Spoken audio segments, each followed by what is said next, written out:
does go for queen c7, but then it's e6, and Hikaru all of a sudden, he's getting chances. He's getting chances, queen b7. Then it's at least an extra pawn for white. Now, rook b1, intermediate, attacking the queen, and when queen retreats, it's going to be queen a8. Yes, you can't do much. You have to play queen a8.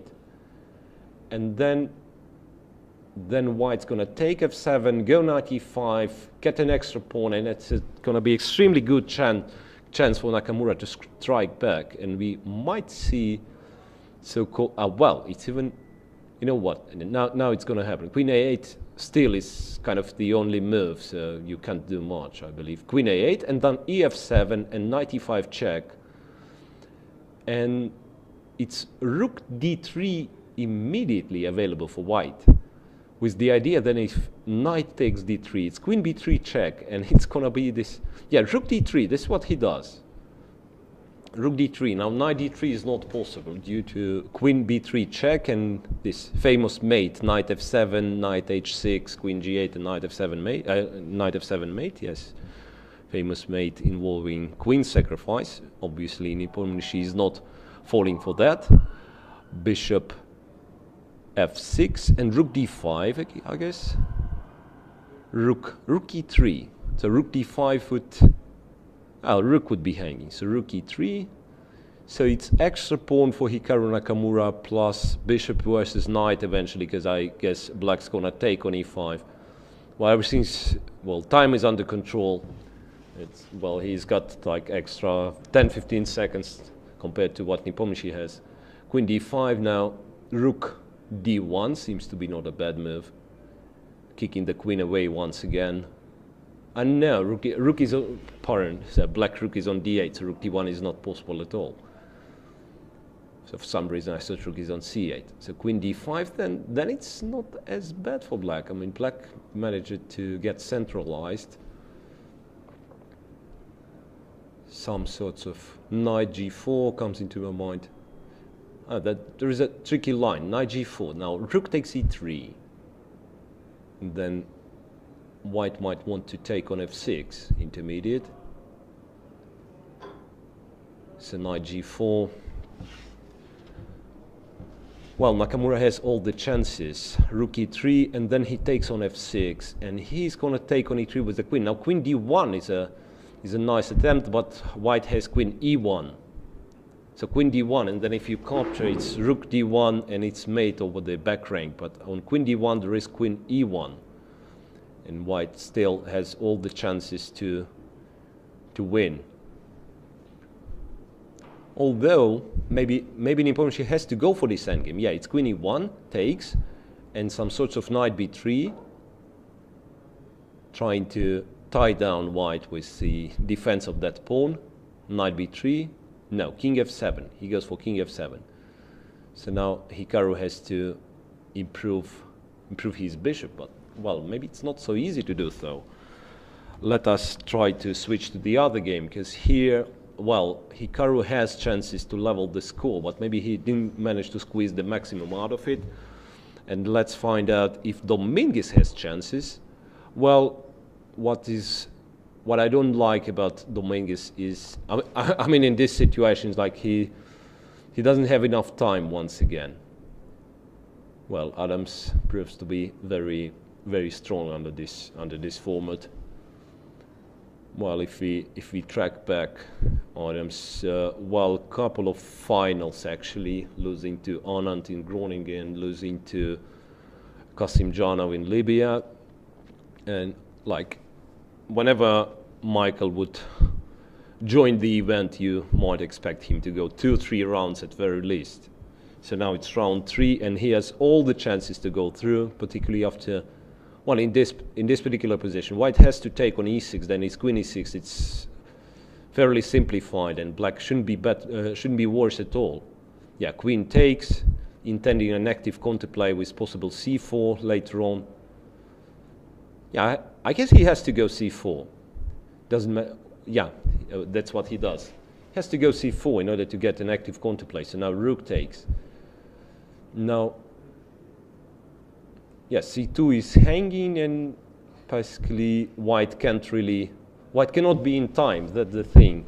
White cannot be in time. The bishop is not playing, and there is no kingside attack.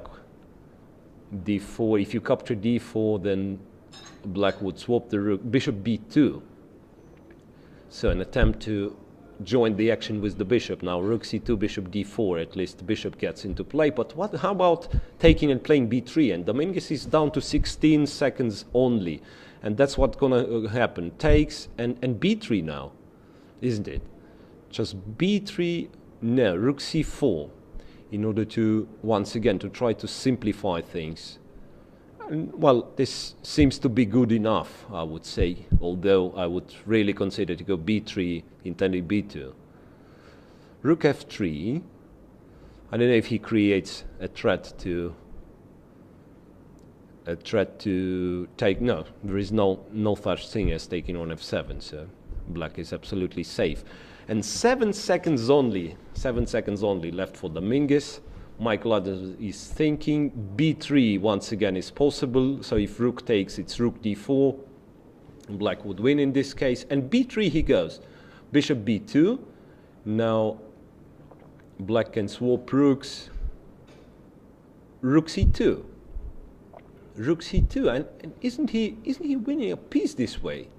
Rook c2. And how do you defend the bishop? Rook takes b3. Now, well, and Dominguez loses on time, so it's an amazing display from one of the veterans in this tournament. Michael Adams goes through to play in round 4. Well, and we are back to Nakamura with Nepomniachtchi. We are back to board 2, so let's find out if Hikaru has any chances to level the score. Well, congratulations to Michael Adams, and well, me personally, I didn't have favorite in this pair, so I can't really say that.